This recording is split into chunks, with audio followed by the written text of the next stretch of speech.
Hello and welcome. This is Today on the News. First, the highlights. Bandits kill 5 abducted victims in Niger. DSS identifies key players in plot for interim government in Nigeria. 100 houses affected by rainstorm in Akure. Bello Matawale of Zamfara state accuses Nigerian military of working against his victory.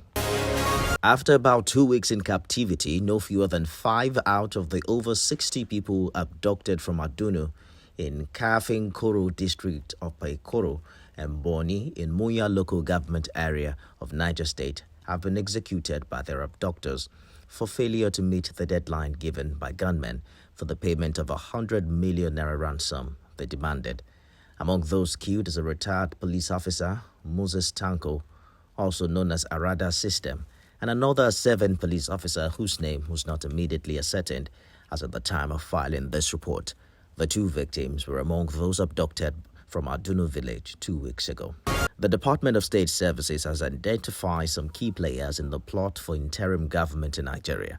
The service considers the plot being pursued by their interests as not only an aberration but a mischievous way to set aside the constitution and undermine civil rule, as well as plunge the country into an avoidable crisis. The DSS says the illegality is totally unacceptable in a democracy and to the peace-loving Nigerians. The planners, according to the report, in their many meetings have weighed various options, which include, among others, to sponsor endless violent mass protests in major cities to warrant a declaration of state of emergency.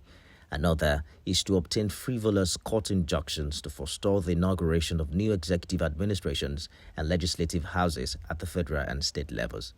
The DSS says it supports the president and commander-in-chief in his avowed commitment to a hitch-free handover and will assiduously work in this direction.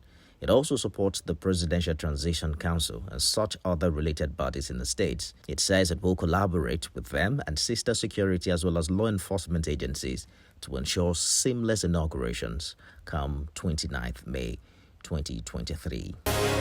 About 100 houses have been affected by rainstorm in Akure, the Ondo state capital, destroying property worth millions of naira. The incident, which occurred on Tuesday evening, rendered many people homeless. The areas mostly affected are Danjuma, Ayedo High School, Leo, among others. The rain was accompanied by a strong wind, which blew off the roofs, electric poles, walls, and fences of houses in those areas. Many residents in the area were seen parking and sorting some of their property out of the houses. Some of the affected residents said the damage done by the rainstorm is beyond what they could bear. Governor Bello Matawale of Zamfara state has accused the Nigerian military of working against his victory at the just concluded governorship election. He says over 300 army operational vehicles loaded with heavily armed soldiers were deployed to the state 3 days to the March 18th governorship and state assembly elections. The move, according to him, was to intimidate his partymen and supporters to pave way for the PDP to win. Governor Matawale stated this in an interview he granted to some journalists in his Abuja residence. The interview was confirmed and approved for use by the State Commissioner for Information, Ibrahim Dosara. The governor says his defeat by the PDP was as a result of army involvement in the election to favor the PDP candidate, Dauda Lawal.